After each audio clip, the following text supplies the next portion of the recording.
বিসমিল্লাহির রহমানির রহিম। প্রিয় ভাই ও বোনেরা, আজ আমরা এমন একটা ঐতিহাসিক ঘটনা নিয়ে কথা বলবো যা শুধু মুসলিমদের ইতিহাস না, পুরো মানব জাতির ইতিহাস বদলে দিয়েছে। আমি কথা বলছি ফাতাহে মক্কা নিয়ে।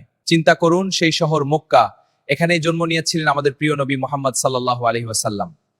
কিন্তু এই শহরে তাকে সহ্য করা হয়নি, তাকে অপমান করা হয়েছে, তার উপর অত্যাচার করা হয়েছে, তার সাহাবীদের নির্যাতন করা হয়েছে।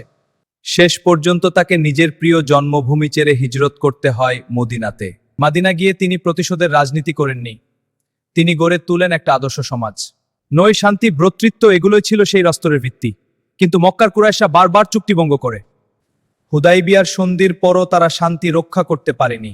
অবশেষে এলো সেই ঐতিহাসিক মুহূর্ত, হিজির অষ্টম বছর।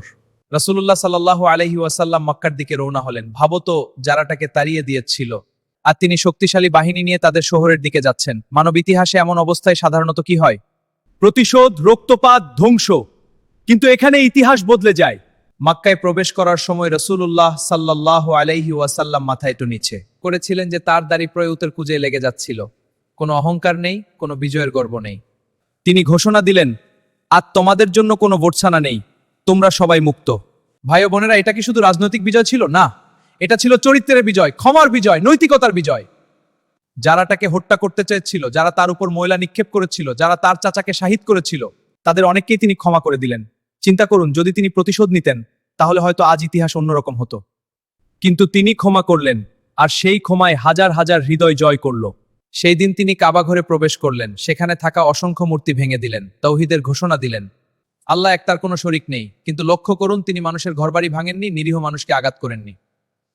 তিনি বলেছিলেন, যারা নিজেদের ঘরে থাকবে তারা নিরাপদ, যারা আবু সুফিয়ানের ঘরে আশ্রয় নিবে তারাও নিরাপদ। এটাই ছিল ইসলামের ন্যায় বিচার। আজ আমরা যখন ছোট ছোট বিষয়ে রাগ করি, প্রতিশোধ নিতে চাই, তখন ফাতে মক্কার এই দৃশ্য আমাদের মনে রাখা দরকার। ক্ষমা দুর্বলতার চিহ্ন না, প্রকৃত শক্তি হলো নিজের ক্রোধ নিয়ন্ত্রণ করা। প্রিয় শ্রোতারা, ইতিহাস শুধু গল্প না, ইতিহাস আমাদের আয়না। যদি আমরা সত্যিকারের উম্মাহ হতে চাই, তাহলে আমাদের সেই মহান চরিত্র থেকে শিক্ষা নিতে হবে, যিনি শত্রুকেও বন্ধুতে পরিণত করেছিলেন।